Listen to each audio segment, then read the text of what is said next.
Camilla Honey, founder and MD of JFDI. I set up JFDI 12 years ago, and I'm now, I'd probably say, the equivalent of the managing director.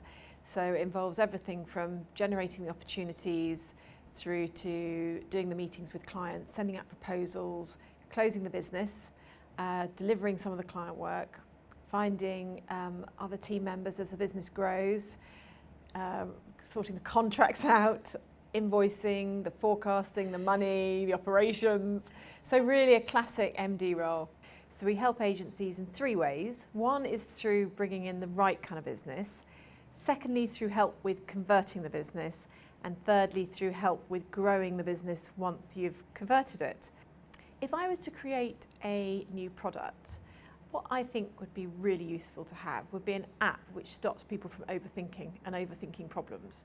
So you're probably allowed to think through a problem once, maybe turn it over in a slightly different way twice, and then a different way again third time. And after that, your brain has to shut off for 24 to 48 hours. And then you're allowed to readdress it, and you'll come back with a brand new conclusion.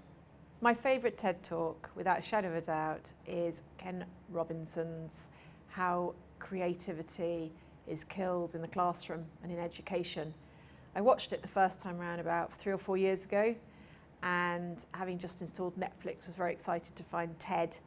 And I watched it with my son, who's 15, and that brought a new meaning again to it. I think it's very powerful. I think the next big thing in new business is that agencies will absolutely have to have a new business culture installed throughout their organisation. Because of the squeeze on margins and the rise of procurement, agencies are finding their margins are a lot lower than they should be, and therefore there's a necessity for client-facing teams to become more commercial and find more projects for themselves. So I think that's going to become an absolute essential that we see very few agencies doing at the moment. There are a number of people in the industry who have inspired me, but I have to mention my parents, because they met at Ogilvy and Mather. So talk around the table to do with the creative industry has been in my blood from a very young age. And my mother is 82 and has more energy than anyone I know. So they've inspired me in that direction. But my first boss, Chris Matthews, really inspired the love of new business in me. And it was back to that word tenacious. The lengths he would go and he would get me to help him to win a client showed no bounds.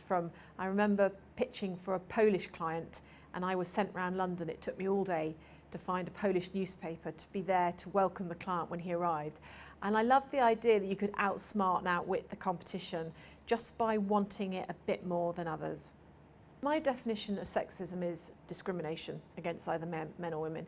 And you can experience it. I mean, sexism can be experienced in many different forms. I think I've probably experienced it more outside work, and being a fairly ballsy person, I've just sort of pushed back quite hard if I've been in that situation. I'm a firm believer, though, you can make what you want to with life, and therefore you can do and carry out any role that you really want to. So we never really planned it, but my husband now stays at home full time and cooks and cleans, and I run JFDI full time, and we never planned it like that, and we probably would have been quite happy back role reversal the other way as well. The thing that I'm most proud of is 13 years ago I was on holiday in Cornwall, and I had an idea in my head, and that's what JFDI is now. And I did have to create JFDI with no investment money.